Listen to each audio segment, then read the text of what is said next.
Tonight, we're going to the moon, and this SpaceX Falcon 9 rocket is taking us there. On board is a lunar lander that's built by Intuitive Machines. It's carrying science and technology investigations from NASA's Commercial Lunar Payload Services initiative. This will help pave the way for humanity to live and work at the moon. Hello, and welcome everyone to the Kennedy Space Center in Florida. I'm NASA's Tahira Allen, and this is Josh Marshall, the Communications Director for Intuitive Machines. Josh, it is so great to have you here today. I know. Tahira, it is good to be back, and what a difference that 1 year can make. We're back out on the launch pad with another lunar lander and a maturing commercial space program that's ready to support commercial partners and, of course, NASA. And we are so excited to be back on the launch pad with you. Liftoff of Intuitive Machines' moon lander is scheduled for 7:16 and 30 seconds p.m. Eastern Time. And right now, everything is a go for launch. If all goes as planned, that lander will complete its journey about 8 days from now, with a landing at Mons Mouton, about 100 miles from the lunar South Pole and the farthest south ever attempted for a moon landing. One of the main goals is to gain insights into lunar soil characteristics and also detect resources beneath the surface. Josh, describe the build-up to this moment today. I mean, oh my goodness, for Intuitive Machines. I'll try to sum it up for you. Back in the early days of the company, we started this mantra of, if people see your excellence and that you do the things that you say you're going to do, exceed those expectations. And after our first mission, well, we have some room to grow, and this moment is another opportunity to push that bar forward, get hardware to space, and show people what Intuitive Machines is capable of. Well, I mean, you've already accomplished so much, so good luck tonight. Now, there are more than a dozen NASA and commercial instruments headed to the moon tonight, and we're going to walk you through them over the next hour and a half. But first, Josh, tell us a little bit about your spacecraft. We've got a replica of her right here that's sending all this new technology to the moon. Well, first off, we love her, and her name is Athena, including her solar panels. She's just over 14 feet tall. With the landing gear, she's just shy of 15 feet wide. That's about the length of a standard car parking spot. The lunar lander weighs nearly 1,500 pounds and is capable of delivering about 220 pounds of payload to the lunar surface. That is a lot of science, Josh. So, you know, we talked about having commercial instruments on board this lander. Can you walk us through some of those payloads on Athena? Absolutely. Let's take a look at some commercial ones. We have Lunar Outpost Map Rover underneath the garage right here. We'll move this around. We have Nokia just on this side. And if we pivot back this way a little bit, you have Lone Star Data Holdings Data Center over here. But I want to talk about a payload that's helping us solve one of the challenges we found from IM-1, and that was regulating the thermal temperatures underneath the lander's top deck solar array, this area right here. So what we did is we partnered with Columbia Sportswear and brought in this material. It's called Omni-Shade Sun Deflector. Can I hold it? Absolutely. And what it does is regulate that extreme heat and extreme cold that the lander experiences underneath that top deck solar array. Wow, that's incredible. And so all these commercial payloads that you've been pointing out, they're all on the outside of the lander because, as I understand, Athena's fuel tanks are on the inside of the core structure. You got it right. Cool. That's liquid methane and liquid oxygen tanks inside of the lander. What that requires is extremely cold fuel to be loaded inside of the vehicle. That fueling process started about 3 hours before launch, and fueling stops just before liftoff. And what is really cool, to meet those requirements, SpaceX developed a way to fuel the lander while it's already attached to the rocket and on the pad.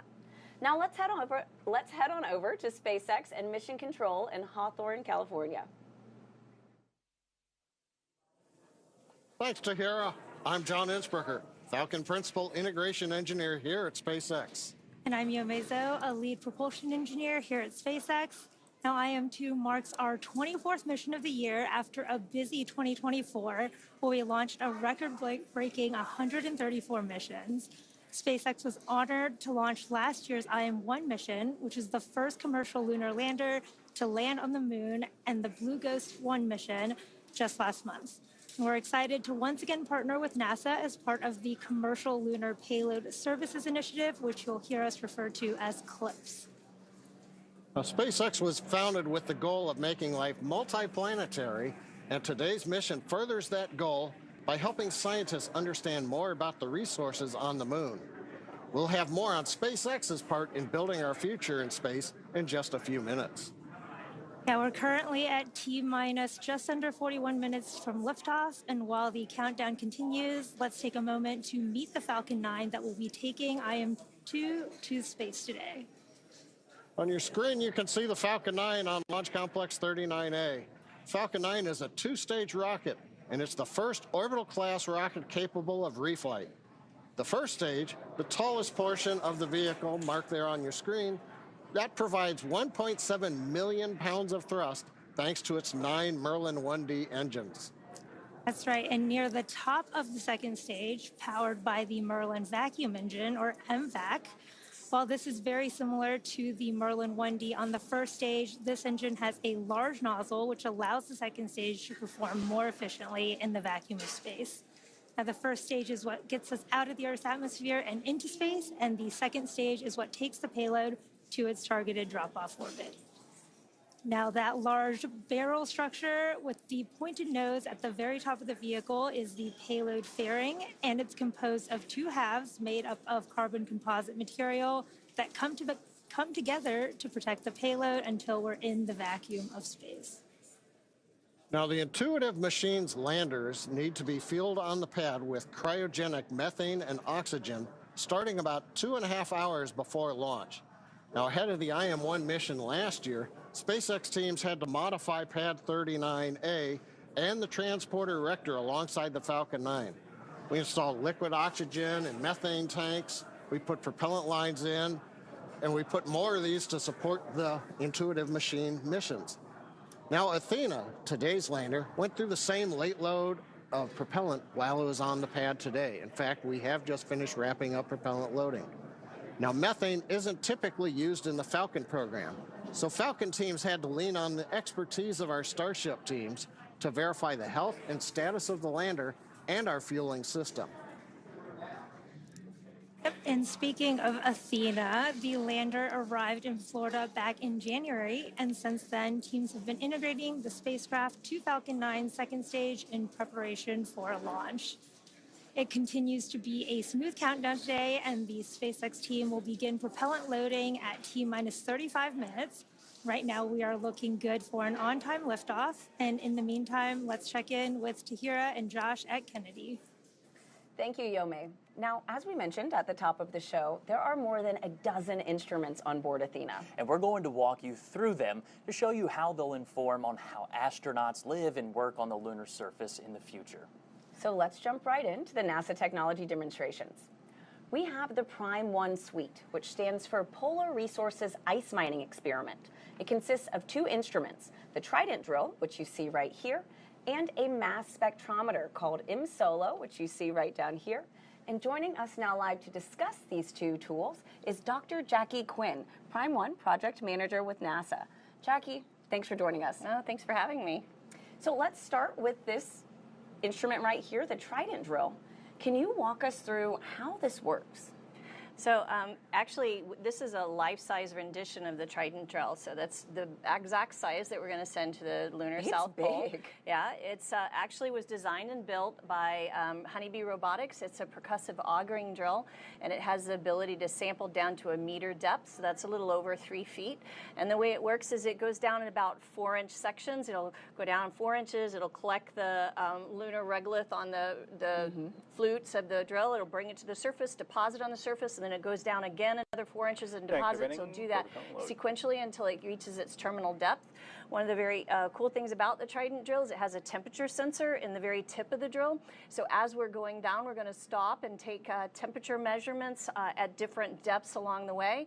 So we'll get the first thermal in situ readings as we traverse down. That'll be one first. And of course, it's the first robotic drill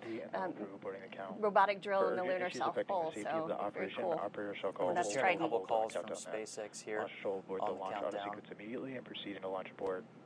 At T-minus 10 seconds, launch will be hands-off and relying on automated abort criteria for the remainder of the count. And Jackie, paired with Trident is the mass spectrometer, IM-SOLO. I love the name. It's the second part of Prime 1. How are we able to use the drill in concert with the mass spectrometer. Right. So actually, I have another life-size rendition. This is M-Solo. So M-Solo is a commercially available mass spectrometer built by Infocon, which the engineers and scientists here at the Kennedy Space Center have ruggedized for use in the harsh environment of space. So the M-Solo works in tandem with Trident. When Trident brings up the soil and deposits it on the surface, the activity of depositing it gives enough energy that the frozen gas molecules are residing on the grains of the soil actually sublimate into the vacuum of space. And when that happens, the mass spectrometer, M-Solo, is able to analyze the molecules and tell us which specific gases we're seeing and what quantity is there. And so, Jackie, real quick, can you give us the big picture? You know, what does the Prime 1 suite contribute to the overall goal of long-term human presence at the moon? Yeah, so right now, I would say we're fairly tethered to Earth as human explorers, and we want to be able to have a sustained presence on the moon, on Mars, on any celestial body. And in order to do that, we need to be able to live off the land. So if we look historically at explorers, say Lewis and Clark that went from Missouri to the Pacific, they were able to do it because they lived off the land. They gathered food and vegetables, they hunted, they drank water. Well, we as explorers of space need to be able to live off the land as well. And the way to do that is to be able to get the water if it's there, and be able to harness it for creating fuel and oxygen. And that's what Prime 1 will do, is to give us those first key engineering components that allow us to design future systems. That is so exciting, Jackie. Thank you so much for joining us today. Being here. Go Prime 1. And it sounds like we also did just get a call out that RP1 propellant loading is underway. So that is a great update to hear. Now, also aboard Athena is the Laser Retroreflector Array, or LRA. It's a collection of reflectors. You can also think of them as mirrors that are designed to use reflected light from an orbiting spacecraft laser to help locate landers better on the lunar surface. Tahira, this technology requires no power to work and has been used since the Apollo era. And now we're looking forward to a new era of lunar exploration with NASA's Commercial Lunar Payload Services initiative. Here's why we're teaming up with American companies to deliver science and technology to the lunar surface. Our moon. It seems so close in the night sky, but getting there is really hard. But what if there was a way to change that? Only a few nations have successfully landed on the moon. As NASA sends astronauts back to the lunar surface, this time to stay, we will need to send science and technology instruments ahead of time to lay the foundation for human exploration. To make this happen, NASA is helping establish a commercial lunar economy. For the first time ever, there will be commercial delivery services to the moon. We are enabling American companies to send our payloads to the lunar surface for us. These delivery services will expand our capabilities for exploration, radically increasing the amount of science we can achieve.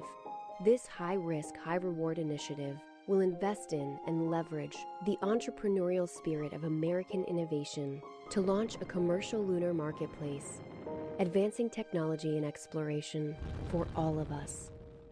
With this never-before-seen streamlined access to the moon, we will be able to make novel measurements and develop technologies that scientists have long wanted to do on the lunar surface.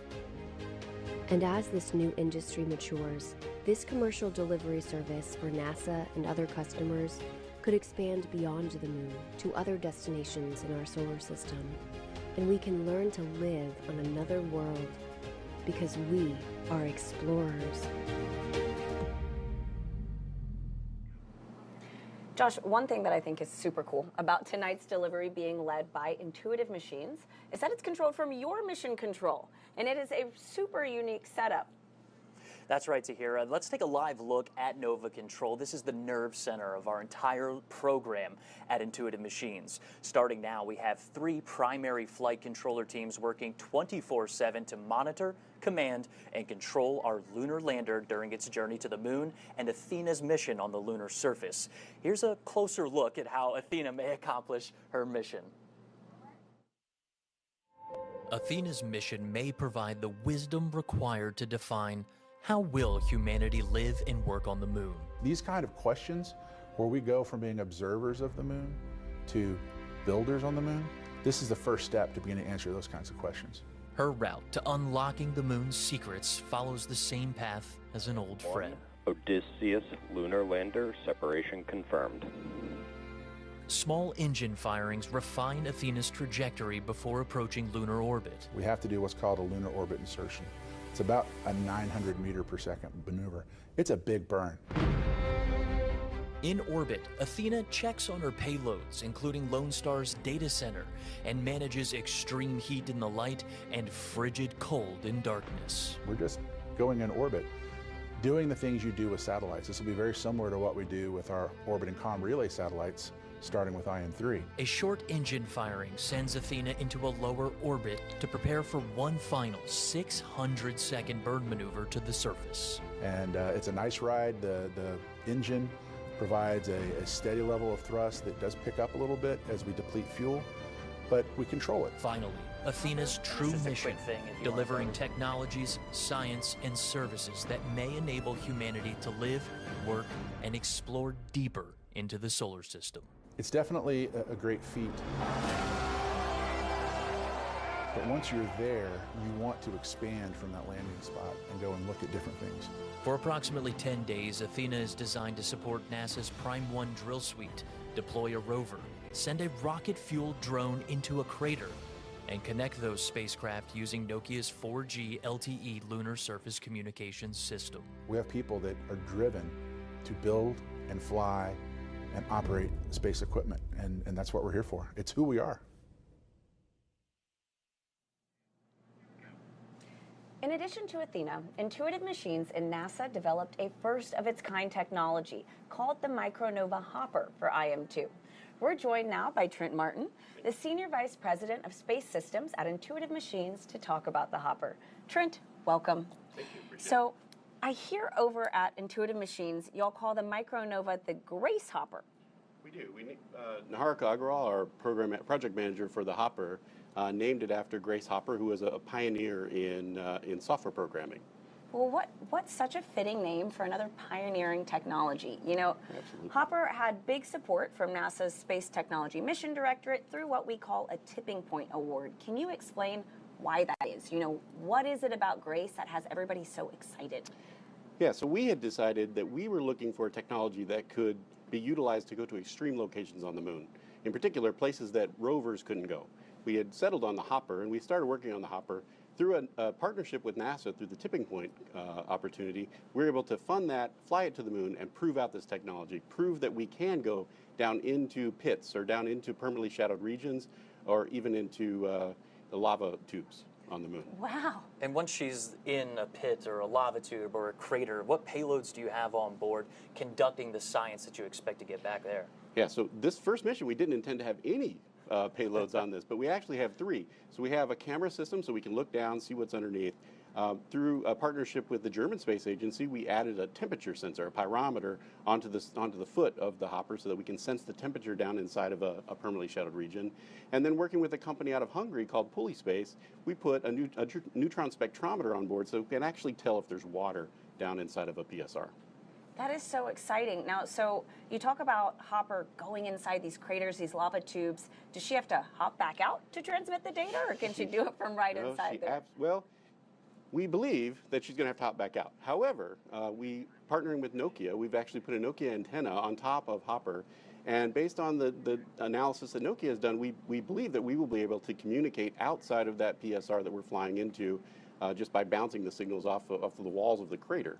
But we'll find out. That's part of the experiment. How far away is that crater, and how many hops do you think it'll take to get there? So we're going to take 5 hops once we get to the surface. 1 to get us off of the lander, and then several different hops to prove that we can fly parabolically, we can fly a steady level flight, we can fly down into the PSR, and then wait a period of time and then fly back out of the PSR. We'll be 700 meters away from the lander by the time we're finished. It is so exciting just hearing about the complexities of, this lunar technology that's going to the moon. And Trent, we wish Grace safe travels into the history books. We do too. Thank you very much. Thank you. Now let's head back to SpaceX in Hawthorne, California, where John and Yomi are standing by live right now. Thanks, Tahira. Everything continues to be go for launch as we count down to liftoff in just 26 minutes from now. Now, not only is the Falcon family of vehicles supporting NASA's lunar efforts through contracts like CLPS, but we're also working directly with companies to help support a growing commercial industry, and that's unlocking space for both commercial and government customers. Yep, that's absolutely right. And for more than a decade, Falcon 9 has supported 45 missions to the International Space Station with our Dragon spacecraft, starting with our first cargo resupply mission, then returning human spaceflight capabilities to the U.S., and even helping launch 2 additional cargo missions with Northrop Grumman's Cygnus. All of these missions have enabled science and research to be conducted on the International Space Station. Yep, a lot of work from low Earth orbit. Now, since 2022, SpaceX has supported the next generation of commercial space exploration. We've done the launch of 3 private astronaut missions to the space station, and that's been in partnership with Axiom Space. Now, in the near future, Axiom plans to attach a module to the ISS, and that will eventually detach and form an independent station, one of many commercial space stations that will come online soon, as well as after the International Space Station exits service at the end of its operational life. That's right, John. And when ready, SpaceX will help deorbit the space station. NASA awarded SpaceX a contract to develop the U.S. Deorbit Vehicle, or USDV, which is a modified Dragon designed to guide the ISS through a controlled re-entry into Earth's atmosphere. Now, this will be a pivotal moment in spaceflight history, and as the space station departs orbit and hands off the baton for future private missions like those from Axiom or VAST, which is working on developing space stations that launch directly into orbit. And you can see that on your screen right now. Now, SpaceX's drive to unlock space does not end there. In 2021, SpaceX launched Inspiration 4 on a 3-day journey around the Earth. It was the first all-civilian mission to space. And missions like Inspiration 4 that you can see here, Polaris Dawn, and the upcoming From-2 mission, those allow commercial astronauts to conduct research and other activities in the microgravity of outer space, as well as demonstrate new technologies while orbiting the Earth. Now, as some of you may recall, last year the Polaris Dawn crew reached the highest altitude ever in Earth orbit since the Apollo program. They participated in the first ever extravehicular activity, what we call an EVA, where they stood up in Dragon wearing SpaceX-developed EVA suits. They also conducted 36 research studies and experiments designed to advance both human health on Earth and during long-duration space flights. There's a nice view of the very top of Dragon where they conducted that EVA from in the SpaceX suits. Yeah, those were incredible missions. And all of these missions, including today's IM-2 mission, are helping set the stage for future missions to the Moon, Mars, and beyond. And of course, SpaceX continues to support NASA's Launch Services program with missions like Sphere X and Punch, which are currently scheduled to launch in just a few days. So very exciting times ahead. But back to today's mission. Let's check back in with Tahira and Josh over at KSC. Thanks, Yome. So we are at about T-minus 22 minutes from liftoff tonight. Josh, if all goes as planned, this would be the second lunar landing for Intuitive Machines. I mean, that has to feel good. It does. And just last year, we became the first commercial company to land and operate on the surface of the moon, despite a harder than expected landing caused by a laser altimeter mishap. Now, so what did your team do to assess IM-1 and really make modifications for this second mission tonight with Athena? Right. After IM-1, the entire team met and reviewed every minute of the mission. What went right, what went wrong, and identified a few improvements for Athena. Namely, we've taken extra steps in testing to ensure Athena's laser altimeter is rock and roll ready to go, Tahira. I mean, that sounds great, Josh. So let's talk about this landing site. The landing for IM-2 is at Mons Mouton, It's named after the award-winning NASA mathematician and computer programmer Melba Mouton, who contributed to the successful Apollo 11 moon landing. Mons Mouton is about 100 miles from the lunar South Pole, climbing nearly 20,000 feet high. That's about the height of Mount McKinley in North America. This mountain is also about the size of Delaware, stretching 2,700 square miles, and will be the southernmost lunar landing ever attempted. Now, Josh, can you break down what are the differences between the IM-1 landing site from your first lunar landing and the IM-2 site for Athena tonight? Well, both of these sites are lunar highland areas, very similar when it comes to that. The IM-2 landing site is about twice as close to the South Pole than our first mission. Why was Mons Mouton chosen? Was there anything specific that you all used to really narrow this down for IM-2? That's a great question. I asked our scientists, and as we move closer to the South Pole, combining Earth and Sun visibility becomes more challenging. So we chose Mons Mouton because the Sun and Earth visibility enables a longer surface mission so that NASA commercial payloads may complete their operational goals. It also has a crater close by that we're targeting for Grace to explore called Crater H. We'll have to think of a better name for the next round of explorers that drop by. Absolutely, Josh. That's so funny. Now, and those explorers could be, Artemis astronauts. The Mons Mouton area is also one of the potential landing locations for the Artemis III mission. It's a region no other crewed mission has ever landed or explored before. Here's a closer look at the type of preparation that goes into returning from the lunar surface in our Artemis Moon Minute.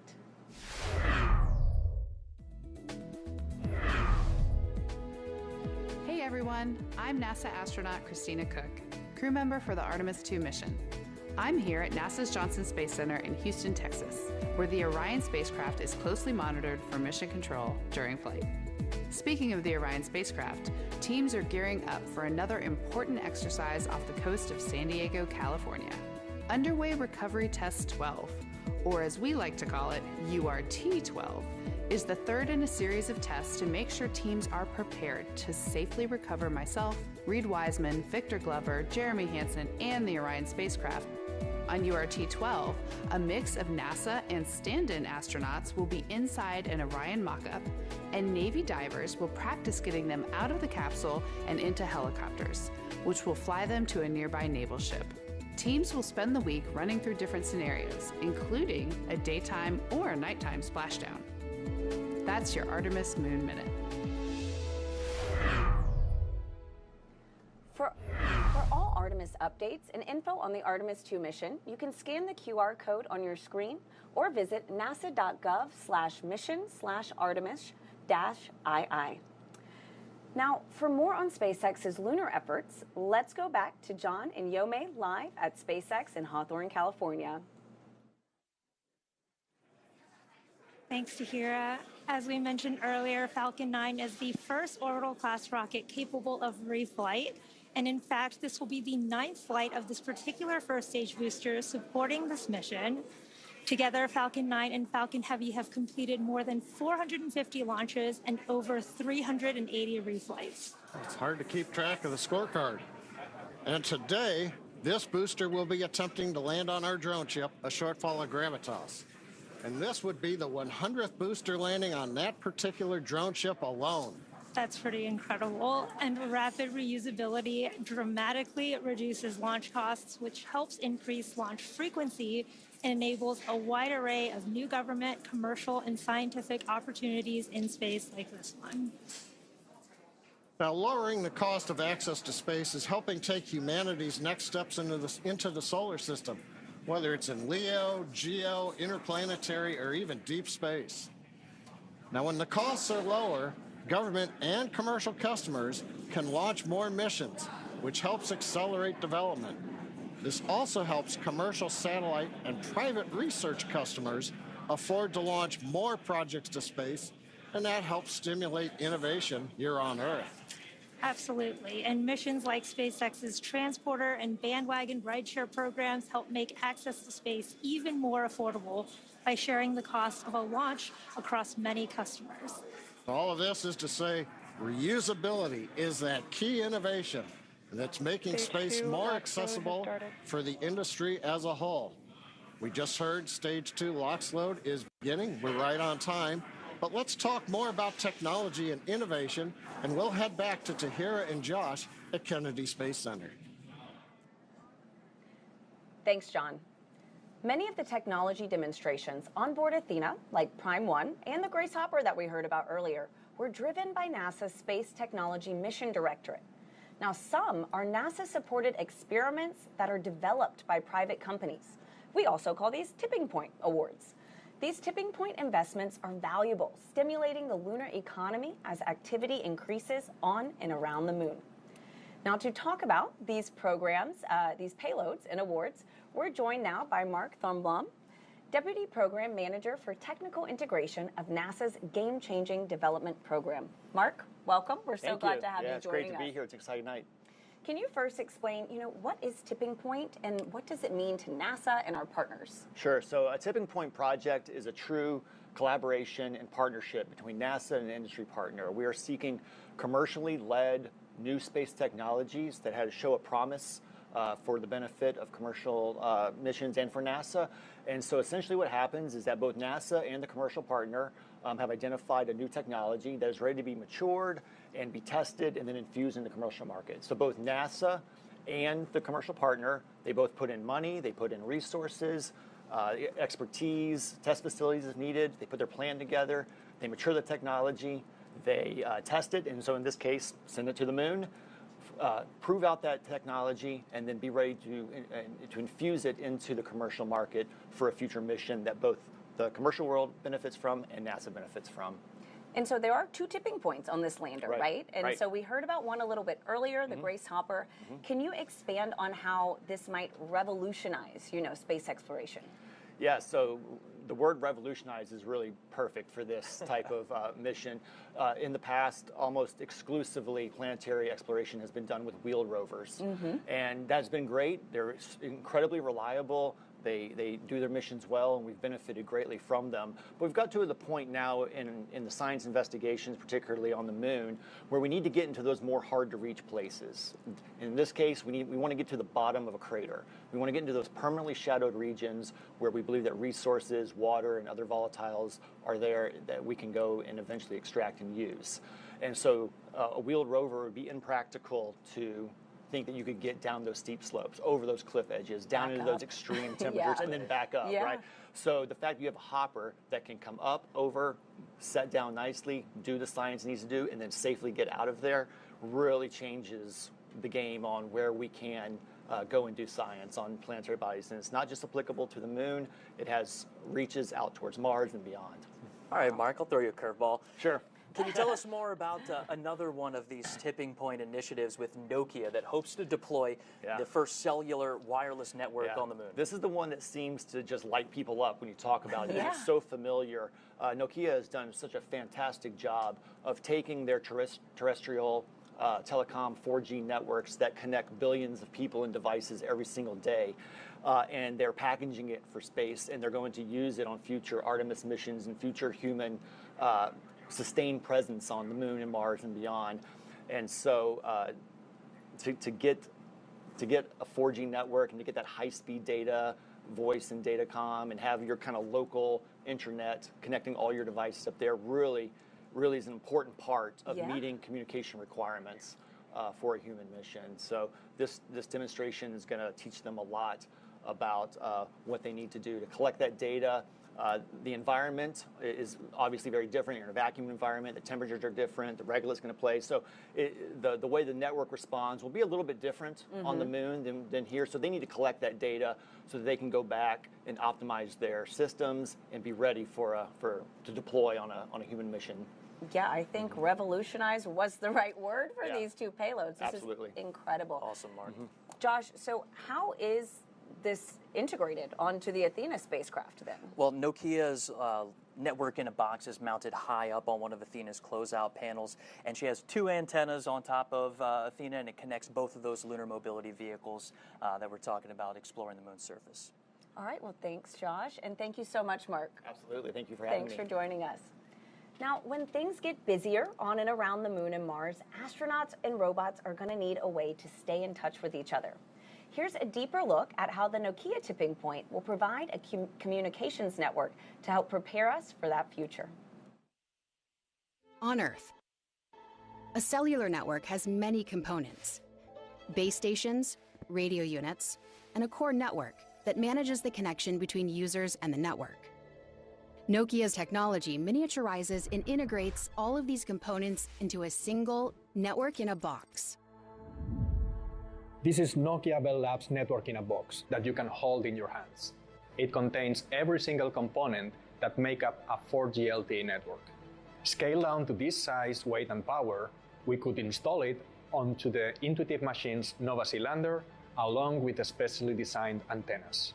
Every gram that we send to the moon matters. While compact, the system also has many redundancies and fail-safes, allowing it to recover and heal itself.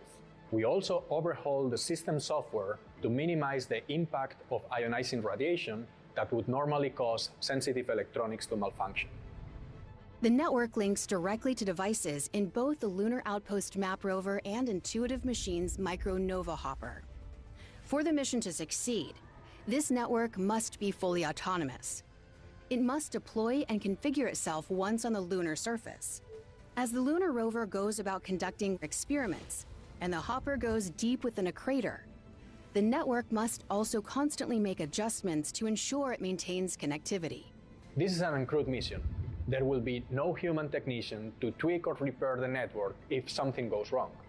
Achieving that level of autonomy was a monumental task to undertake. Working with NASA's Space Technology Mission Directorate, Nokia plans to test the first cellular network on the moon. Success will have implications far beyond this important mission.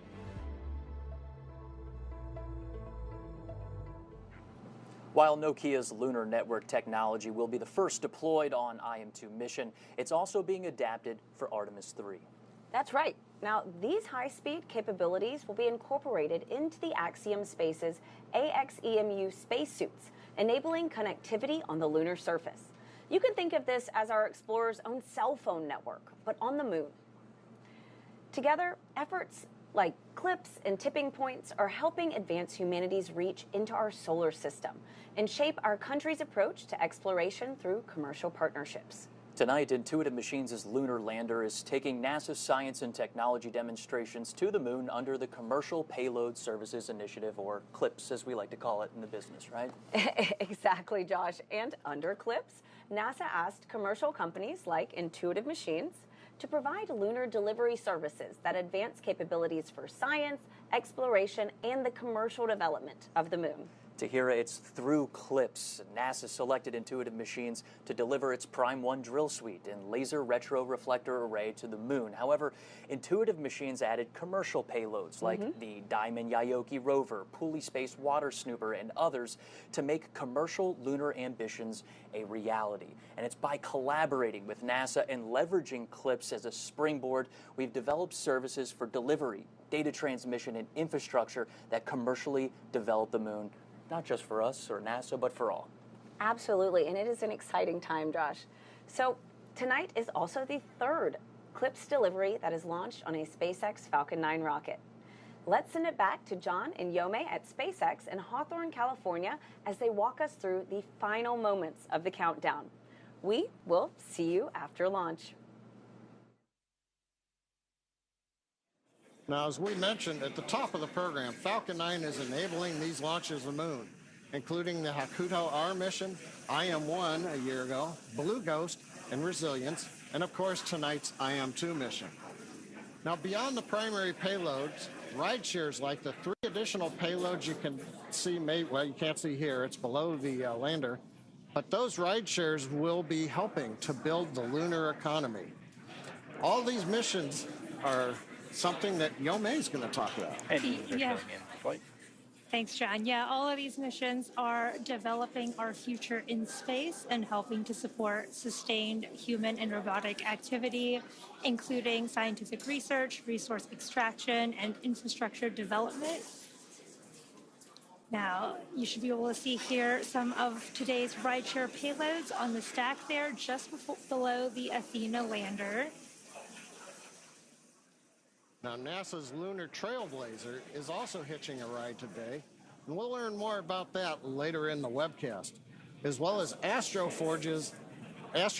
They're an asteroid mining company flying its Odin spacecraft, which is headed towards the near-Earth asteroid 2022 OB5.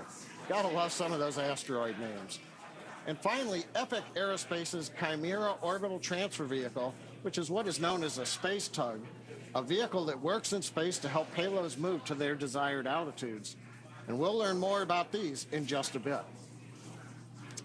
Yeah, these systems are paving the way for our sustained presence both in space and on the moon as we deliver landers, crew, satellites, and rovers in the next few years, building up the moon's equivalent of low Earth orbit, which is known as lower lunar orbit, which will act as the staging point for future missions, supporting lunar communications and providing platforms for science and research. And in the near future, reusability will extend all the way to the moon, with reusable landers flying their first missions. Frequent, low-cost launches from the moon will eventually allow for lunar exports, like metals and helium-3, which can help support future deep space mission to Mars and beyond. We're coming up at T-minus 5 minutes. Let's turn our attention to Falcon 9, the spacecraft. The good news is all systems are currently a go for on-time liftoff. Pressing for starboard retract. We just heard the call out. The tanks are pressurizing. We're stiffening the Falcon 9 up in preparation for strong back retract. The strong back is the structure you see on your screen right behind the Falcon 9. You're looking right now at the payload fairing, inside of which Athena, the lunar lander, and the 3 ride shares are located. We also have had the transition to internal power for the spacecraft. That happened several minutes ago. Also, we were talking, we heard some of the call outs. Strong back retract is running. There's strong back retract begin to run. We have finished loading fuel on the first stage. We are loading liquid oxygen on the second stage, so we are on time, not working significant issues. What we're waiting to see right now is the 2 clamp arms from the strong back begin to open up. I think we can just start to see it now. It takes about 16 seconds to retract. Following that, we will then begin to recline the strong back away from the Falcon 9. Yep, and you can see those clamp arms are opening as we speak.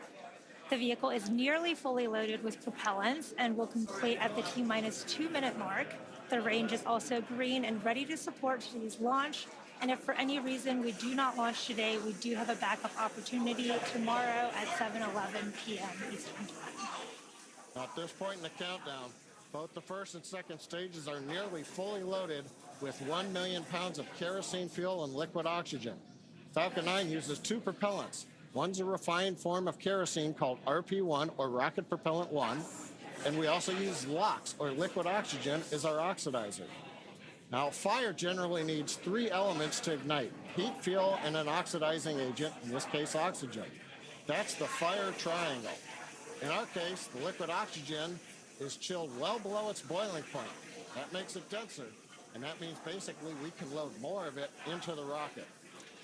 Yep, and the third part of that fire triangle is a chemical known as TTEB, or triethyl aluminum and triethyl borane, which we use as an ignition. Stage 1 LOX load complete. There's that call out for stage 1 LOX load complete. And the combustion of RP1 and LOX is what makes the rocket go, and it's that TTEB mixture that sets the match to the propellant mix. Now, in addition to finishing LOX loading on the second stage in about 30 seconds, we'll have another major event at T-minus 60 seconds, and that's Falcon 9 computers going in startup. The autonomous first and second stage internal flight computers will take over the countdown. Inside of T-minus 2 seconds, we'll light the Merlin 1D engines for liftoff. And right now, though, coming up on T-minus 2 minutes, the Intuitive Machines payload continues to be healthy, and the Falcon 9 team is tracking no issues on the rocket.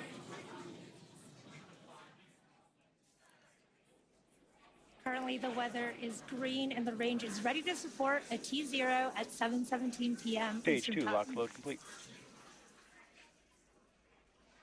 Okay, we've heard the call out just inside T-minus 2 minutes. LOX load on second stage complete. You can probably also hear the background enthusiasm. Everybody is getting ready for a launch to the moon. Next major event coming up right now. Ground gas closeout. Ground gas closeout.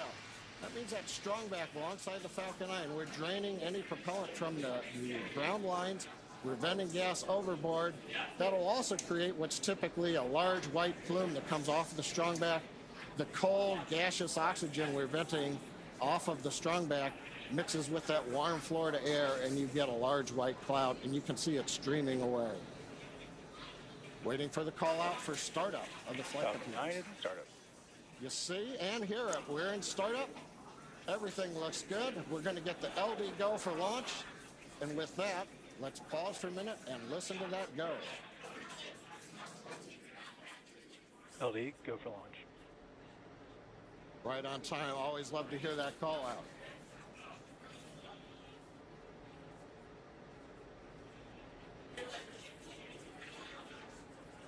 T-minus 30 seconds and counting.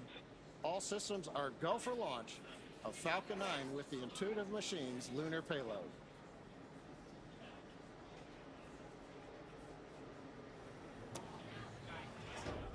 T-minus 15. T-minus 10, 9, 8, 7, 6, 5, 4, 3, 2, 1. Ignition and liftoff. Go Falcon, go Intuitive Machine.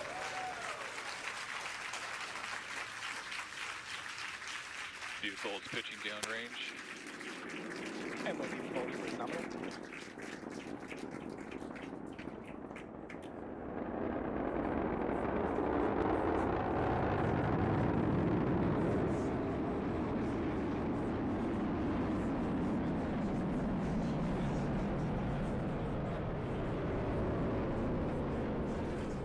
Falcon 9, carrying IM-2's lunar lander Athena, has successfully lifted off at pad 39A. We're heading to the moon. We heard the call out of the pitch kick. That's a small tilt of the vehicle. We're still going pretty much straight up, but now we're also slowly heading horizontal. We heard that call out for power and telemetry nominal, and once we reach orbital altitude, we're going pretty much horizontal to the Earth. The rocket needs to go about 17,000 miles per hour. Falcon 9 is supersonic. Horizontally. We heard that call out. We are supersonic, and in just a few moments we will pass through max Q, or maximum aerodynamic pressure, on the booster. Max Q. We're through max Q, and the Merlin 1D engines have throttled back up to full power. Next call out we ought to hear is MVAC chill. Falcon 9 data is continuing to look good as the first stage heads out over the Atlantic Ocean.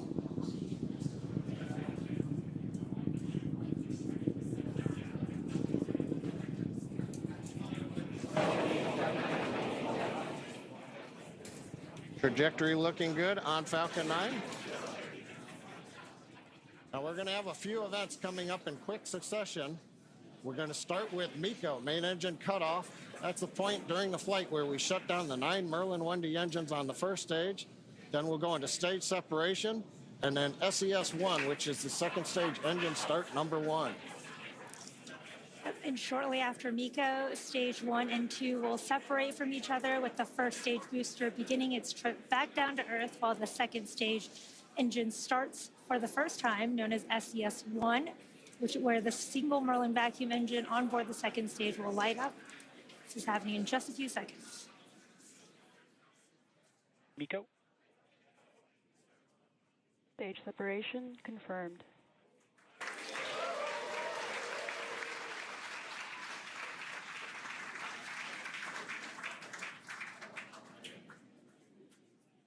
And back ignition. Call-outs of 3 good events. You heard it, and you should have seen it there on the webcast. MECO Stage SEP and SES-1. Now, the first stage is not powered. It's shut down. Great views coming from the second stage cameras as we have just had sunset a little while ago at Kennedy Space Center. The first stage is now coasting to apogee. That's the view on the left side. We're slowly turning using cold gas thrusters. We're turning to orient the engines into the direction of flight. Also, you may have been able to make out in a little bit of the light, the titanium grid fin deployment is underway. We're using pneumatic gas pressure. Confirmed. And here comes fairing separation. And a beautiful view.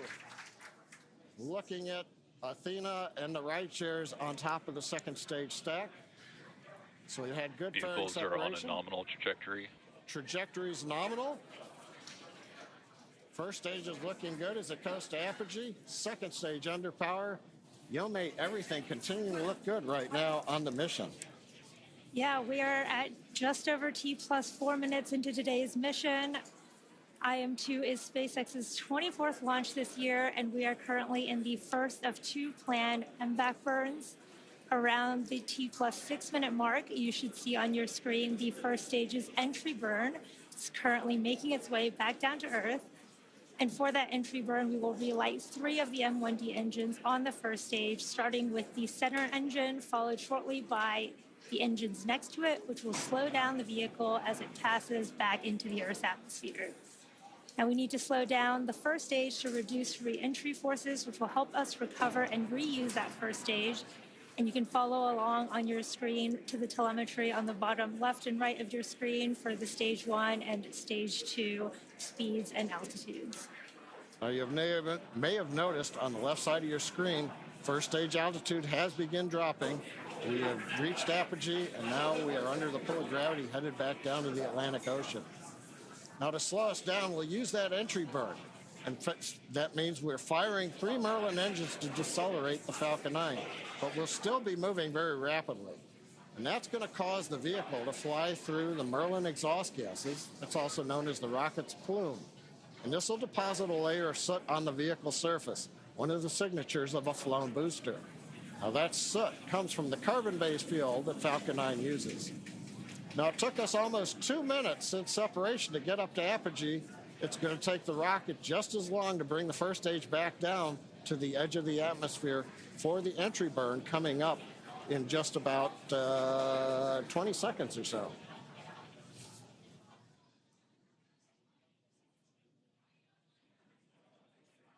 Now, as a reminder, the first stage that's supporting today's mission is performing its entry burn for the 9th time.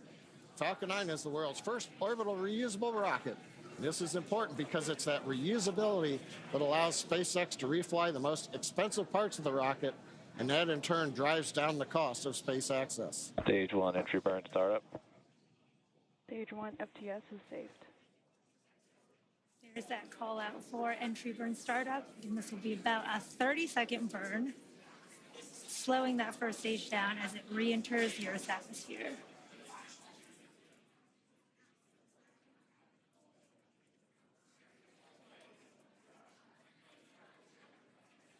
Stage 1 entry burn shutdown. There you can see the end of that entry burn on the first stage. And on your right, you can see the second stage still in the first of 2 planned burns carrying the Intuitive Machines 2 payload to the moon. Now coming up next, we will shut down our MVAC engine on the second stage, followed quickly by the landing burn on our first stage. And the second engine cutoff of this first burn will be in just about 30 seconds at the T plus 7 minutes and 46 second mark. Stage 2 is in terminal guidance. You can see on your bottom right the speed of the second stage accelerating as we are in that burn. Stage 1 transonic. Stage 2 STS is saved.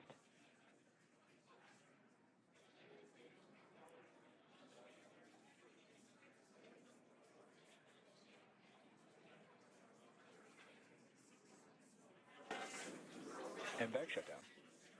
There's that call out for MVAC shutdown. We should be getting a confirmation of a good orbit as Stage well as 1 landing burn. there is that stage 1 Nominal landing parking burn. orbit. And that confirmation of a good orbit on stage 2. Let's watch stage 1 come back home. Landing leg deploy.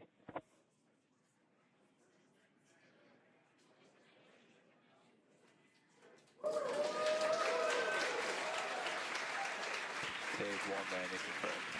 Awesome views of that first stage landing. There you have it. That was the 413th recovery of an orbital class rocket, including first stage landings for Falcon 9 and Heavy. Oh, first stage is back on the drone ship. Beautiful mission. Second stage is in the parking orbit in our low Earth orbit. Now the mission does continue in space with stage 2. Coming up next, we have the second burn of our MVAC engine. We call that SES-2. And that'll be the second stage burn around the T plus 36.5 minute mark. And we'll follow that with spacecraft separation. Until then, we're going to send you back to Tahira and Josh at Kennedy Space Center. Thank you, John and Yome. If you're just joining us, welcome to the Space Coast of Florida, where we just witnessed live the beautiful liftoff of the moon-bound Intuitive Machines lunar lander named Athena. It launched on top of a SpaceX Falcon 9 rocket from Launch Pad 39A right here at Kennedy Space Center. Intuitive Machines is an American company based in Houston, Texas. We developed and built a complete space program around our lunar lander that's carrying, among other things, several NASA payloads. And if everything goes as planned, in 8 days, Athena is expected to land at the Mons Bhutan region of the moon, about 100 miles from the lunar South Pole. That is right. And make sure you stay with us tonight. Our broadcast here on NASA Plus will continue through Athena's acquisition of signal, which is expected to happen just after 8 p.m. Eastern Time. Now, Josh, besides Athena calling home for the first time, are there any other big milestones that your team is monitoring and waiting to happen right now? Well, it's important to remember that Athena making that first phone call home isn't an easy feat. The lander's designed to make a lot of autonomous decisions throughout the process, including getting into max power attitude. That's one of the first things flight controllers will confirm after we hear from Athena for the first time. They'll be checking that her top deck solar array is locked in, pointing right at the sun. And Tahira, one of my favorite parts of this mission is while Athena is expected to call back to mission control, there's more action. Additional payload deployments from the rocket's second stage. I am super excited for that too. I don't think I've seen multiple rideshare payloads, release, and they are called ride shares. And while they aren't hitching a ride to the moon with Athena, they are on the same rocket, and Intuitive Machines has 3 of them, including the Lunar Trailblazer, which is managed by NASA's Jet Propulsion Laboratory. It's the only NASA science investigation on this mission that will not land on the moon. Once it deploys, it will orbit the moon about 60 miles from the surface to help scientists better understand the lunar water cycle. It will also inform future human missions as to where supplies of water may be found and extracted as a resource. The mission is managed by NASA JPL, and its science investigations and operations are led out of Caltech University. And we are joined now by Dr. Rachel Klima, Lunar Trailblazer Deputy Principal Investigator, to talk in more detail about Lunar Trailblazer. Now, Rachel, first though, what a launch tonight. Oh my gosh. Were you able to witness that? Yes, I was. It was, my mind is blown, not just because the launch was so beautiful, but like to have worked on something for so long and see it go, I don't know how this is my life. Congratulations. Absolutely. Can you tell us a little bit about the goal of the Lunar Trailblazer mission? Sure. So Lunar Trailblazer, we proposed it in 2018 to follow up on some of the observations that were made almost about a decade before that of water on the surface of the moon, across the entire surface of the moon.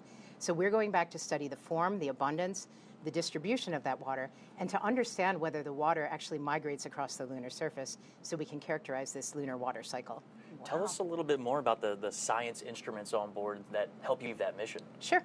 So the way that we're doing that, we have 2 state-of-the-art instruments. We have one called the high-resolution volatiles mineral mapping, mineral moon mapper, excuse me. I'm a little excited. It's a proper government name. Yeah. HVM cubed is what we call it by. And that studies the near-infrared reflected light from the sun. So the sun shines the light onto the lunar surface, and the light that's reflected back off basically carries with it like a spectral fingerprint of where water and minerals are on the lunar surface. So we'll be measuring those, and then riding along with that is the Lunar Thermal Mapper, which is out of Oxford University in the United Kingdom, and that was supported. So it's an international partnership with the UK. and they're measuring the temperature of the lunar surface at the same time that we're measuring the spectral signature and understanding where the water is. Now, Rachel, quickly, can you tell us how does the work that Lunar Trailblazer is intending to do lay the groundwork for what we want to do with our Artemis? Well, so, we have these hints of water on the lunar surface in the permanently shadowed regions of the moon and also on the illuminated surface. But if we want to go there with Artemis, if we want to live off the land, if we want to use the water that's there, we need to understand where it is, we need to understand how much is there. And so Lunar Trailblazer, on a scale that people can actually operate on, will be able to map whether there's ice in the permanently shadowed regions and that kind of thing.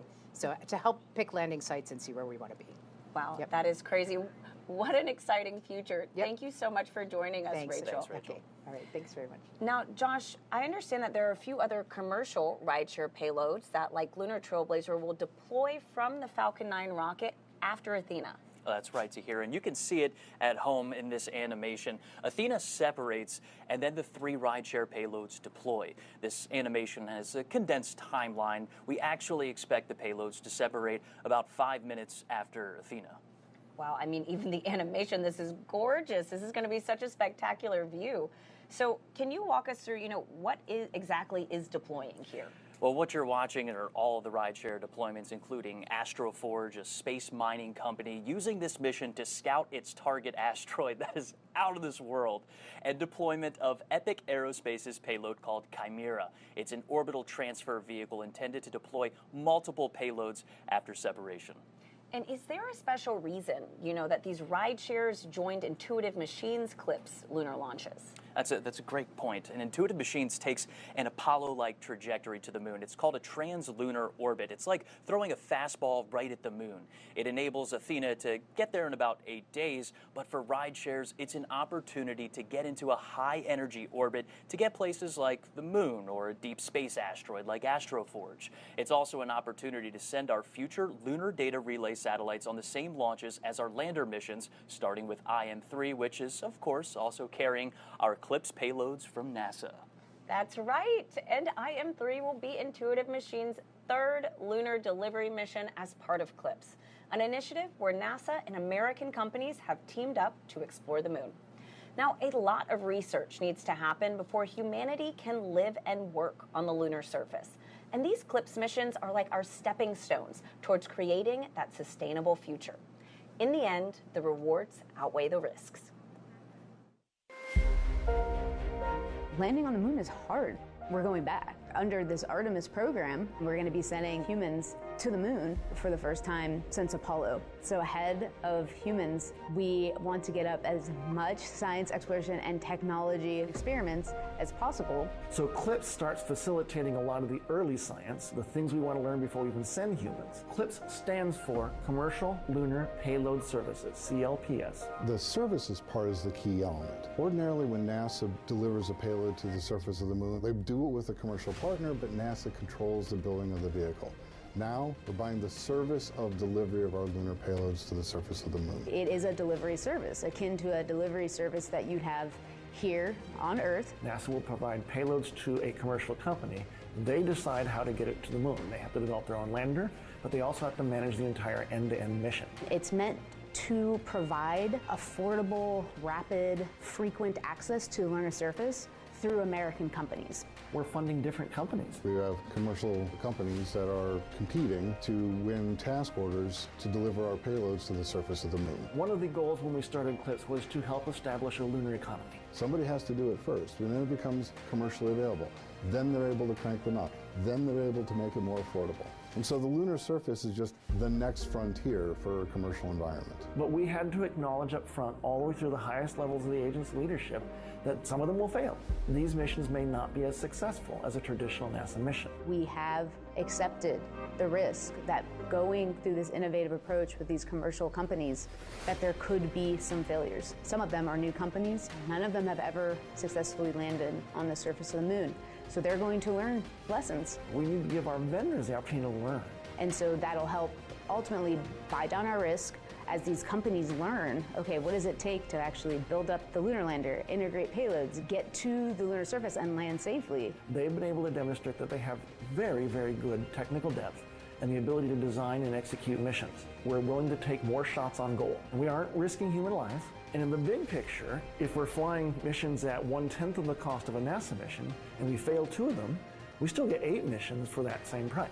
Even with 1 or 2 or 3 failures, this is still a very economical proposition. It's a risk posture which is more risk tolerant than NASA is accustomed to. There's not a single one of these companies that's willing to bet their mission on a coin toss. Every one of them is doing what they can in order to have the most successful mission possible. But the important thing to realize is that risk tolerant does not mean risky. And the rewards are a long-term ability to get payloads to the moon inexpensively, frequently, and rapidly. We want science, so we can then put more of our resources on even more science, exploration, and technology payloads and get more of a return on investment when we get to the moon. CLPS provides tremendous benefit across the scientific and economic communities. So there's a lot we'd like to learn about the moon to help human habitation and prepare us for missions to Mars and beyond. So the moon is the first step. Joining me now are Dr. Nikki Fox, the Associate Administrator for NASA's Science Mission Directorate, and Dr. Joel Kearns, the Deputy Associate Administrator for Exploration. Now, Nikki, Joel, what a launch tonight. Wasn't it beautiful? I know. Does it ever get old? No. Never. Absolutely not. Never. Never. No. Particularly when NASA science is going to the moon on it. I know, right? It's more than just a launch. Like, think about, again, the future. So to talk a little bit about the future, Nikki, I know you're very passionate about how science can enable exploration. Yes. So can you talk to us about how the investigations and science going up tonight are really going to enable humanity having this long-term presence at the moon? Yeah, I mean, obviously, science enables exploration, but exploration enables science, and that's why we're so excited about having this partnership as we move forward. NASA science does great science wherever we go in the universe, literally. From the center of the sun to the edge of the universe, we're doing fantastic science. But the really cool thing is when what we're doing is really enabling humanity to take next steps. And so as we return to the moon, we're not just returning to the moon for a short trip, we're returning to stay, and then the moon lights our way to Mars. And so all of the experiments that we have that we're putting on CLPS are just there to enable us to do the next great things for humanity. And so, Joel, as part of CLPS, it is really to team up with American companies to help advance the capabilities of the commercial development of the moon. Can you explain how this CLPS initiative and these flights are really advancing what we want to do with Artemis? Well, every one of these CLPS flights, like the IM-2 mission, is advancing both science and technology that we will need to move humans out further into the solar system, but also answer really long-term scientific questions we've had for decades since Apollo. And we're doing this a very different way than we did Apollo. Yeah. In Apollo, it was a national effort that was really done by NASA with a major industry at the time. Here we're partnering with our international partners, but also, as you said, with commercial firms in the U.S. And the way we implement CLPS to carry out these science and technical objectives, we actually get as a service from U.S. industry the ability to bring things to the moon and get data back. This not only allows us to do this faster and less expensively, but it builds a capability in industry to take things to the moon, not just for NASA, but for all of our Artemis Accord signatories and all our allies and friends around the world. It starts with robotic landers, it goes to orbiters, and it goes to other small spacecraft. And you know that we are doing public-private partnerships now, even for the big human landers and the spacesuits. It's really the wave of the future for the moon and eventually Mars. Absolutely. Now, very quickly, this is a hard question, but what are you both looking forward to most in this new era of lunar exploration? Joel? We are going to go to places on the moon, again, to get ready for Mars and to answer questions about the moon that no one's ever visited before. So, for example, IM-2 on this mission will go the furthest, closest to the South Pole that anyone has ever been. And we know we want to send our Artemis astronauts to the South Pole. So just by going there, we're going to get the first information of what is the South Pole really like as we answer those scientific questions. And Nikki? All of our NASA science missions are super interconnected. So the exciting thing for me tonight is not only intuitive machines going to land, but Lunar Trailblazer, coordinated science, both of them looking for volatiles, really fantastic. NASA science doing amazing things all through our universe, from the just everywhere we go, incredible, incredible science. So just really excited to continue to inspire the world and lead the nation in science exploration. Absolutely. Thank you both so much for joining us. Thank you.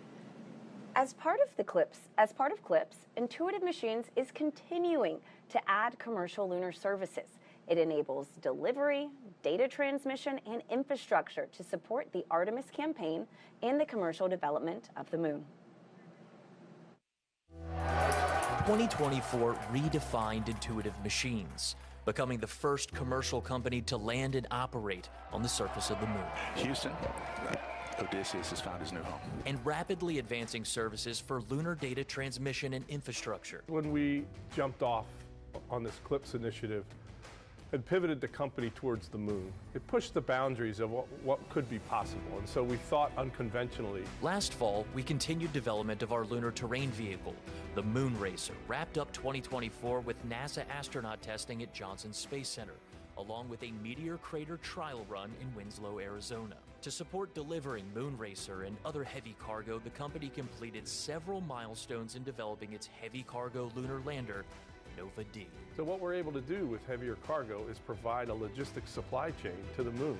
And while 2025 starts with another lunar liftoff, development of the first lunar data relay constellation capable of 4K video transmission is underway to support Artemis missions to the moon. Starting with our third and fourth CLPS deliveries, we plan on deploying data relay satellites and begin operational capability for Artemis and allow for more robust communication from the surface. Each mission is building the foundation for a sustainable presence on the moon and a foothold toward the next step into the solar system. We're now going to step aside while we await our next big milestones, the second burn of the second stage of the Falcon 9 rocket, and then separation of Intuitive Machines' lunar lander. We're expecting that to happen about 8 minutes from now, so we'll see you then.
Welcome to Kennedy Space Center, where we are currently awaiting the second burn of the Falcon 9 second stage and separation of Intuitive Machines' lunar lander. This comes after a successful liftoff of the Falcon 9 rocket with the Intuitive Machines lunar lander named Athena at 7:16 and 30 seconds Eastern Time tonight. And in approximately 8 days, Intuitive Machines expects Athena to deliver her cargo to the Mons Bhutan region of the moon, the southernmost lunar landing attempt in American history. But first to hear, the lander has to separate from the launch vehicle's second stage. And for that, let's go back live to SpaceX in Hawthorne, California, where John Innsbrucker and Yomei Zhu are standing by as we await that second burn and then spacecraft separation. John, Yomei? Thanks, Sahira. We are a couple minutes away from our second and last relight of our MVAC engine. That'll happen at T plus 36 minutes and 25 seconds. And the second burn will last just over 60 seconds, and you can watch the velocity increase on the display on your screen. All right, there we saw a little bit of solid oxygen drifting off. We're actually purging everything. We're getting the engine ready to relight, chilling it in. At the same time, we've been using little cold gas thrusters to just kind of push all the propellant down to the bottom of the tank, so it's right over the inlets of the turbo pump. So we're ready to pull it in when we start to spin the engine for burn number 2. Well, and that's called settling, right? And we use nitrogen to perform those maneuvers.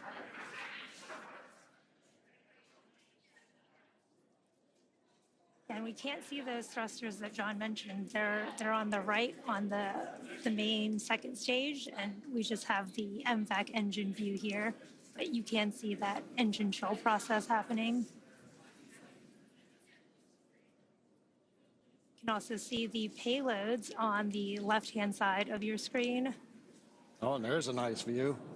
We've got a second payload camera on this flight, and I think we're looking right up at the business end of Athena with the large nozzle. Yeah, really cool views. I love how Athena looks like a star when it floats away.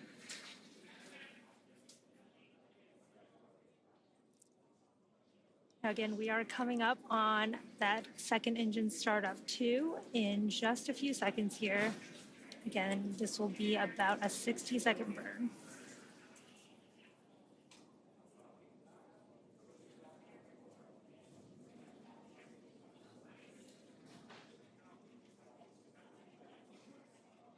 MVAC ignition. That's the call out for MVAC ignition.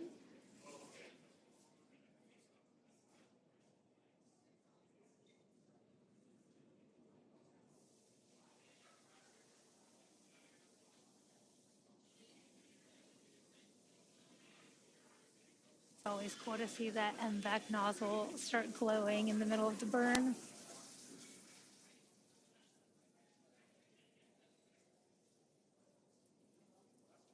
We are about 30 seconds into our 60-second planned burn on the second stage, carrying Athena and the rideshare payloads to the moon.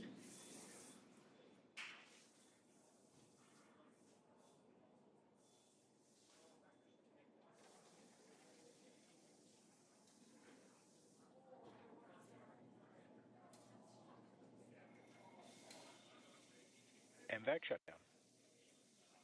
There is that call out for MVAC shutdown. We've completed that second burn of the second stage. Just waiting on confirmation. Nominal orbit insertion. There is that confirmation for a good orbit, and it looks like we are on track for spacecraft separation in just a few minutes. It's been a great launch so far. Coming up 38 minutes since we had the liftoff. And now we're waiting for that IM-2 lander to separate from Falcon 9's second stage. A little bit of a recap while we're waiting for that. That comes in a little under 6 minutes from now. We had an on-time liftoff shortly before 7:16 p.m. Eastern Standard Time from Launch Complex 39A at Kennedy Space Center. Everything has proceeded nominally. 2.5 minutes into flight, we got stage separation. We also saw the successful landing of Falcon 9's first stage on our drone ship, a shortfall of gravitas, and that made the 9th landing for this first stage. Now, about T plus 7 minutes, 46 seconds, we had a successful second stage engine cutoff, SECO 1, and we heard the call out of a good parking orbit insertion. Now, that was the first of 2 burns of the second stage engine, and we just saw the second burn of that engine complete, and we also are in a good transfer orbit right now. Pay attention on the bottom right to the altimeter. We didn't change altitude very much during the 1-minute burn, but you can see we're starting to move away from Earth now. Now, the vehicle is coasting at this point in time. Payloads are still attached as we're counting down towards the separation of the Athena lander. Now, currently, the second stage is in a coast phase, as I mentioned. We are essentially making sure everything is quiescent on the stage. We're venting down pressures. We're making sure that overboard vents are done so that nothing, for example, burps during flight. We want Athena, when we send the separation command from the flight computer, to just be moved away with the power of the springs and not have any jostling if, say, the second stage inadvertently vented something at that time. So we're making sure everything is quiet on the second stage. Now we're coming up, we're under 4 minutes to separation, and we're getting great views of the second stage as it prepares to separate the IM-2 lander to begin its 8-day journey to the moon. And of course, given the way spacecraft want to be oriented to the sun, for example, to make sure when they separate, they get power onto solar cells.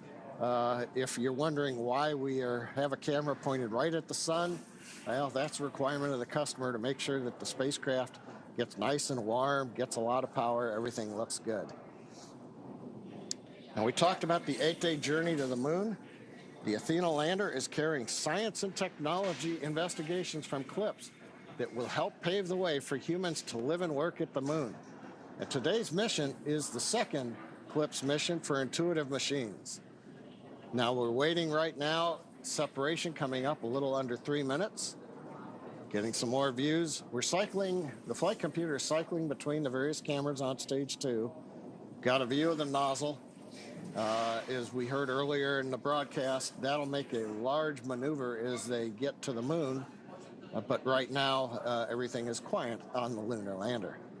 Here's a view of the nozzle extension one side. Here's the other camera at the back end of the second stage.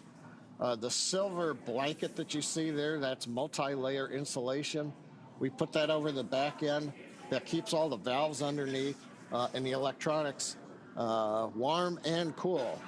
Warm from the chill of darkness and the vacuum of space, and also helps insulate it from the hot radiative plume when we fire that second stage engine. That's some cool views of the sunrise on the coming up from the Earth's horizon over there, which is very cool. Very cool to see.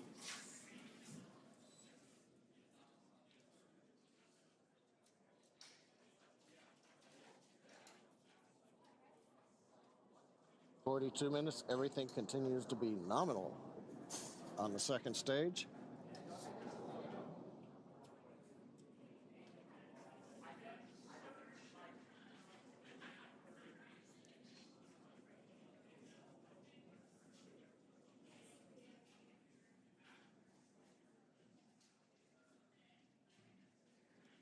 Now, just to give you an idea of where we've been, where we're going, in about 1 minute, we are going to get deployment of Intuitive Machines 2 lunar lander, named Athena. We had the launch. We got into orbit with the first burn of the engine you see there on the screen. We just finished the second burn about 5 minutes ago, and we are in a coast phase on stage 2, making sure everything on the stage is quiet, do final vents, and then make sure that the stage is very stable, it's not moving around. And then we'll see deployment. It'll be interesting. I'm not sure which camera views we're going to get at deployment. Now, once we do the deployment, we then start another sequence that takes about 3 minutes and 50 seconds, and then we will get to the rideshare deployments. We'll have one, and then every 20 seconds, and then 20 seconds after that. Right now, we're just counting down, waiting for deployment. So let's listen into the countdown net.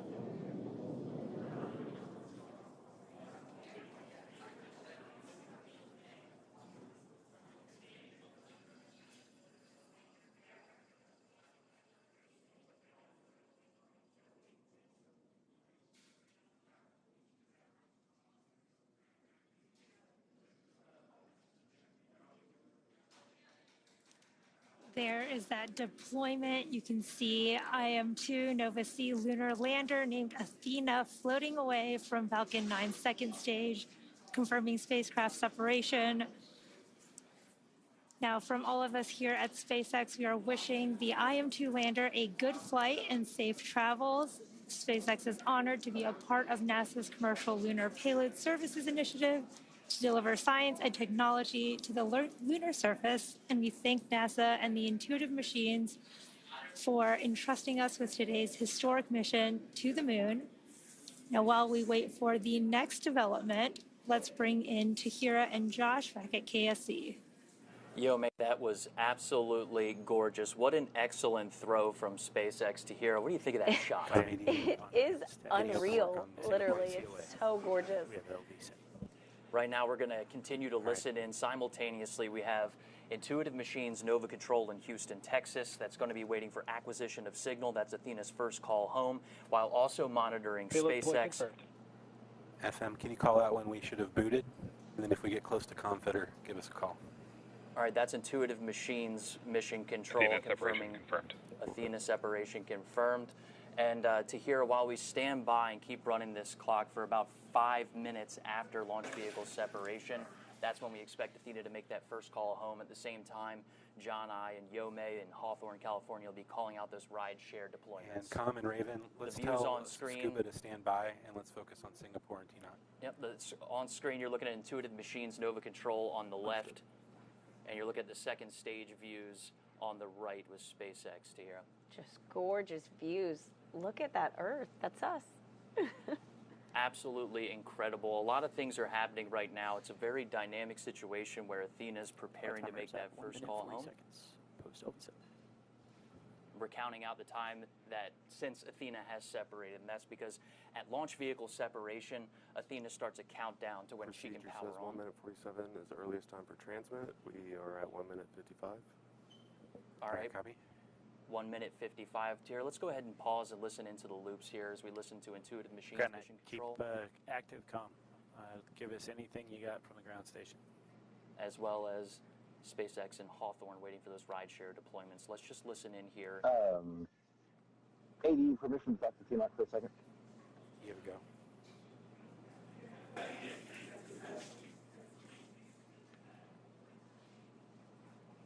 Those calls you just heard are the ground net stations that you're looking at right now inside of Nova Control, waiting for the ground stations on Earth to acquire Athena's signal. We're standing by in Houston for Athena making that first call home, standing by in SpaceX Hawthorne for waiting for those 3 rideshare deployments. We expect all of these things to be happening simultaneously. And Josh, right now from Hawthorne, we should be about 30 seconds away from starting that sequence of rideshare deploy. First up should be Astroforge's Odin. 20 seconds after that, Lunar Trailblazer. And then 20 seconds after that, Epic's Chimera.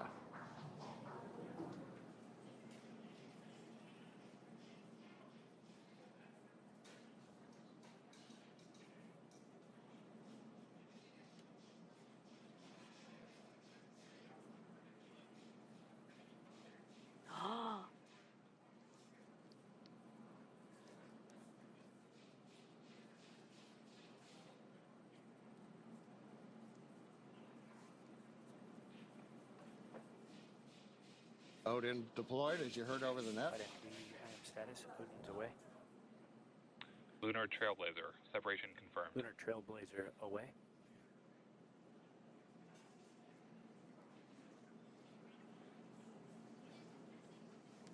We heard the call out in the acknowledgement. Lunar Trailblazer separated. Wait about another 10 seconds, and it'll be Chimera. Com, we will have an OEM for them. Priority right now is Singapore. Chimera away. All spacecraft are separated. 4 minutes, 15 seconds past that. All right. Now Josh Tahira, Falcon 9 second stage has sent its commands. Everything successfully deployed. Now we're waiting a word from you all on acquisition of signal from Athena. Thanks a lot, John. We're still listening in to Intuitive Machines' Nova Control. IM status, waiting for 1909 for our window to open for visibility on the first station. That's flight controllers waiting for that window to start listening in for Athena to make that call home. We're just about inside of that expected window for her to make that first call to Europe.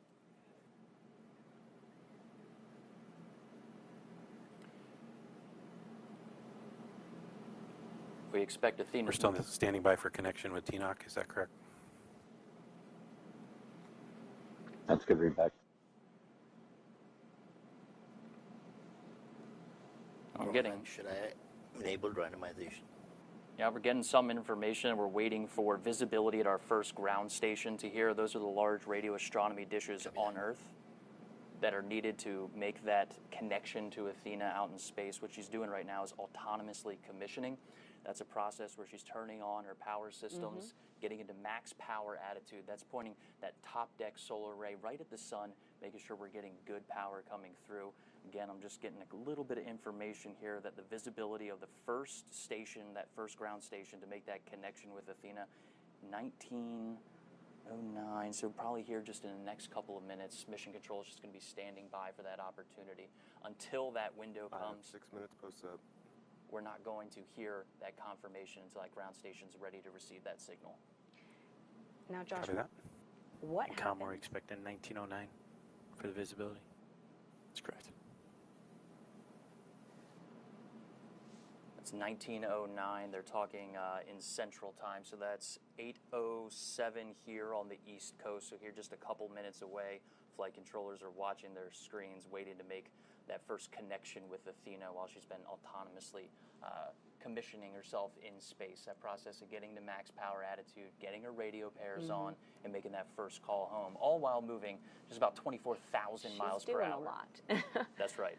Now, Josh, what happens if Athena exceeds that time window? Well, if Athena exceeds that time window, it's okay.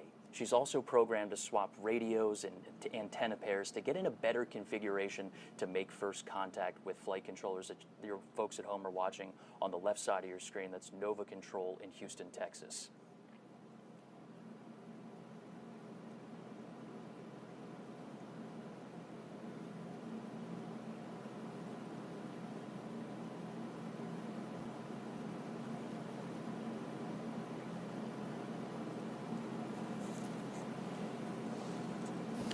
Seven minutes, 25 seconds past up. Copy that.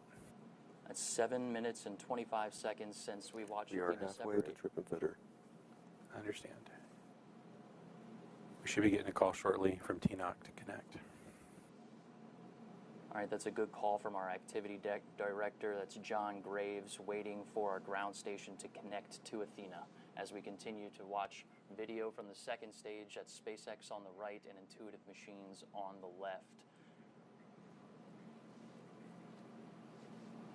We'll see, what time do we have here? About 8:08 p.m. Eastern Standard. We're standing by for the ground stations on Earth to receive the signal that we expect. Athena is ready and already making that call back through that autonomous commissioning process. Tahira, you touched on what happens if we don't make this connection. It's going to be all right. It's okay. Okay, good.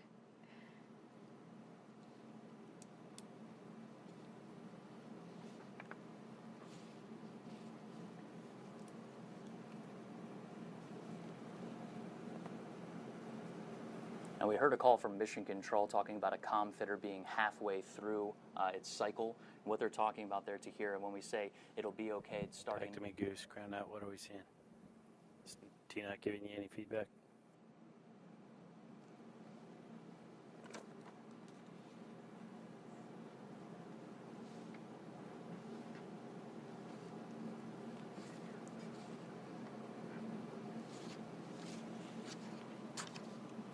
Come while they're working that. When is visibility open for Okinawa?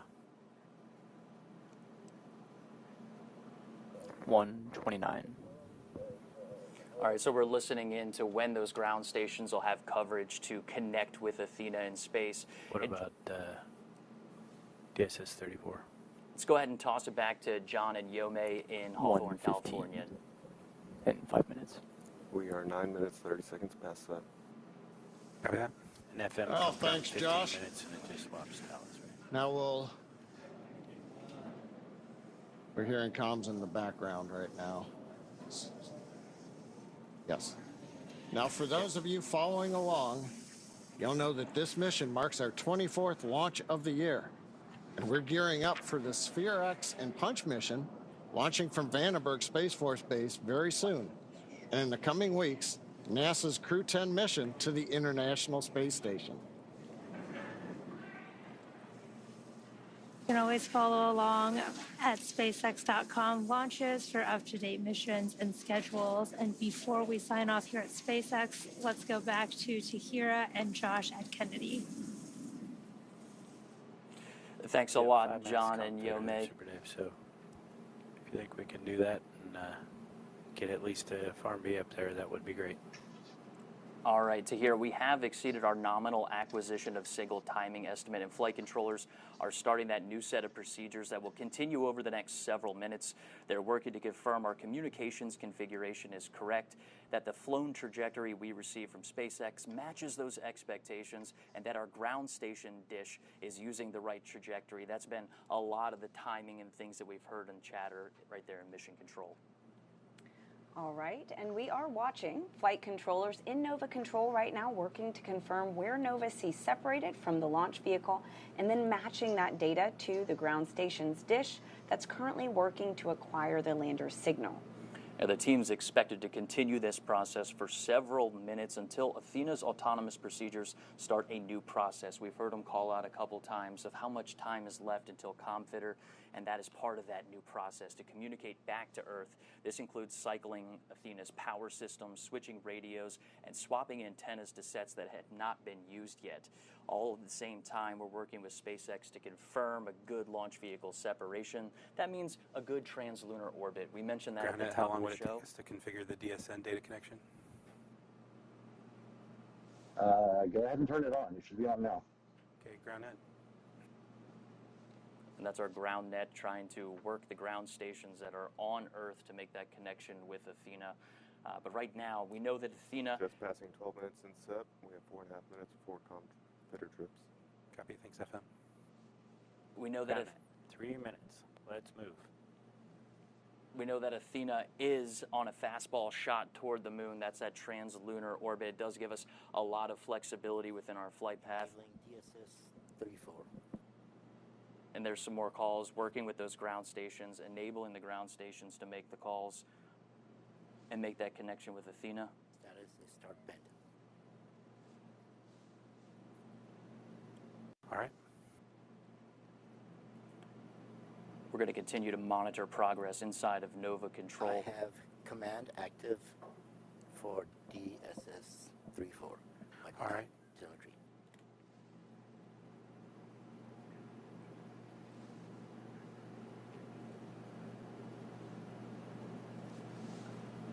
Setting command off.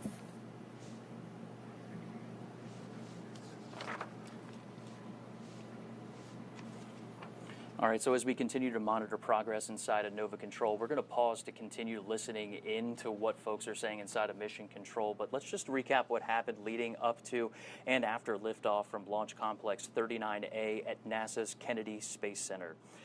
We saw liftoff to here just around 7:17 p.m. Eastern Standard Time. Then we saw a really good shot there. Beautiful. Yeah. Enabled DSS 34B. I believe DSS 34B is another ground station within the Deep Space Network, possibly. Telemetry active. All right, are we getting updates? I don't see packets yet. All right, that's a key word there. We're waiting for packets. That means that we're receiving data packets down from Athena. Just about 8.5 minutes after launch, we did see that great booster 14 minutes past that. On a drone ship. And then a second stage startup just about 36.5 minutes after launch. We saw Athena at launch vehicle separation. All right, ground net, what do we need to do to get telemetry packets?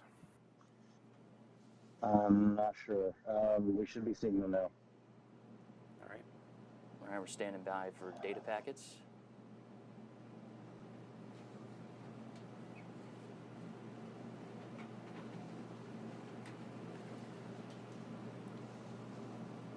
Everyone glued to their screens here. We had launch vehicle separation with Athena just shy of 43 minutes after launch. Nominal acquisition of signal, about 5 to 7 minutes. We've exceeded that time. We touched on that autonomous process of what Athena is doing, but right now it's more of a manual process inside of mission control as those flight controllers are working to configure the ground stations that are required to make that call. It's possible that Athena is powered on. All right, so while TNOC is working, looking for anything we can shake on the DSN side to get packets. And so, Josh, we've mentioned a few different ground stations tonight. If they get this signal from any of them, does that work? Yeah, it sounds like they're switching over ground stations as we're listening in. I'm not familiar with which one and where they're working those, but they're working to get that signal from Athena, and that's coming from our ground net. And you can see folks working inside of mission control trying to solve this problem inside of our circular design control room, allowing folks to kind of wheel around and get the information that they need.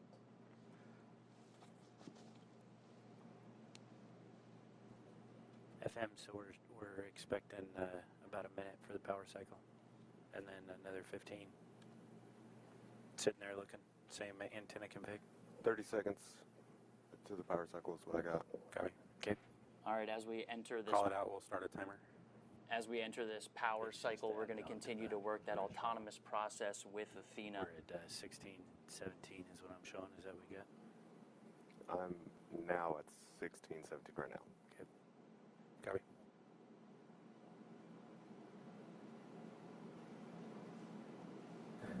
Granite, give us calls on the main loop. You are the most important person in the room. Everything you're doing is critical. Call it on the loop, everything you see. All right, as we hit this repowering process, it's going to start several long terms where background net, everything goes on the main loop. It'll give Athena some time to configure her systems if that's what's required, but it's also going to be some time gaps. Do we have control in the room? It's also going to be some time gaps in between when we can configure these ground stations. Raven. Yep. It's going to start opening up longer periods of when we're waiting for autonomous processes as well as data control to make sure they're seeing packets for us. They have carrier lock, sub-carrier lock, symbol lock, but no telemetry. But they have no telemetry. Copy. All right, that's a good sign. We're hearing carrier lock. That's one of the steps that we heard on our first lunar mission.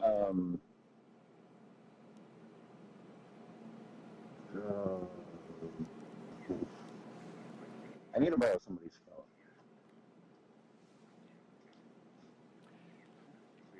Showing packets. All right, we're showing packets. All right. Oh my goodness. Everybody wake up. Got to keep you on your toes, all right? We're going to start Athena here, and that is a great call. That is an active situation where we're switching ground stations in order to make contact with Athena. Kept us on our toes. I feel a little flushed in the face, but getting those data packets and getting that confirmation from mission control, best news I heard all night. I didn't think anything was going to top watching that launch to Hera. So, Josh, can we breathe easy now? We can. It sounds like we have our packets and we're working those challenges, but the important thing is we'll be providing those updates on our page as well as on our X account. As they continue to work this challenge. But what an action-packed moment, 3 rideshare deployments, take a look at what you got. and Athena's first call home to let us know she's ready for her lunar journey, and we continue to know that this is a journey filled with challenges, and successfully acquiring Athena's signal and getting those packets and maybe having some more challenges, we know that those are the steps toward getting the ultimate milestone, landing and operating on the lunar surface, Tahira. I mean, again, like you said, what an action-packed moment. So glad to get that call out. Now, Josh, can you tell us what is next for Athena? You know, can you give us any details on lunar landing? Well, with today's launch, we expect Athena to land about 8 days from now on March 6th. After vehicle checkouts tonight, we hope to send Athena's selfies with Earth in the background and capture new images along her journey. Over the first 5 days en route to the moon, she'll perform multiple small engine firings to hone in her trajectory toward the moon before committing to lunar orbit insertion. That's about an 11-minute burn to slow the lander down to get captured into lunar orbit. We expect to send another batch of lunar selfies back to Earth during Athena's few days. That's right. And finally, on March 6th, somewhere around lunch. Launch. From everyone here at NASA, Josh Marshall and Intuitive Launch. From everyone here at NASA, Josh Marshall and Intuitive Machines and SpaceX, I'm Tahira Allen. Have a great night. T-minus 15.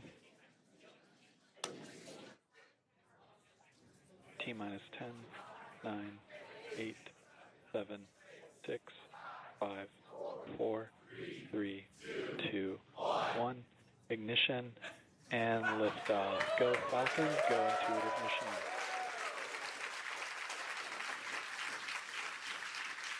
Vehicle is pitching downrange. And 1D propulsion is nominal.